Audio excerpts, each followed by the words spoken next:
So yo guys, for today's video, dito kami ngayon sa Pizza Burger kasi sawa na kami sa spaghetting 3 beses nang ininit. Dito lang pala to guys, located sa may Liboton, sa may likod lang ng Phoenix Gas. Buti nga guys at open na sila kasi January 2 pa lang ngayon, mostly sa mga kainan close pa talaga. Magpapadeliver na lang sana nga kami, kaya lang sayang din ang delivery fee, tas wala naman masyadong customer ngayon sa printing shop, kaya sabi ko puntahan na lang natin. Total malapit lang naman. Maganda din pala talaga dito guys sa pwesto nila, pwede kang magpalit ng profile pic mo. Bago pala kami pumunta rito, nagpa-advance order na kami para pag rating namin dito is-serve na lang.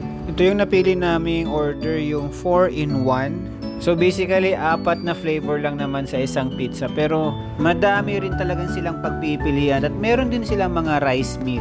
Matagal na din pala namin to ni Mrs. talagang balak tikman, pero ngayon lang namin na-try. So tingnan nyo naman, solid na solid yan guys. So buksan pa natin, tingnan nyo yung loob. Pero syempre titikman muna natin yan kung talagang masarap ba. So tara. So tikman natin ngayon. Solid na solid guys, busog na kami ni Mrs. Di na namin kayang ubusin. Baby, busog ka? Hindi ka bang kumain?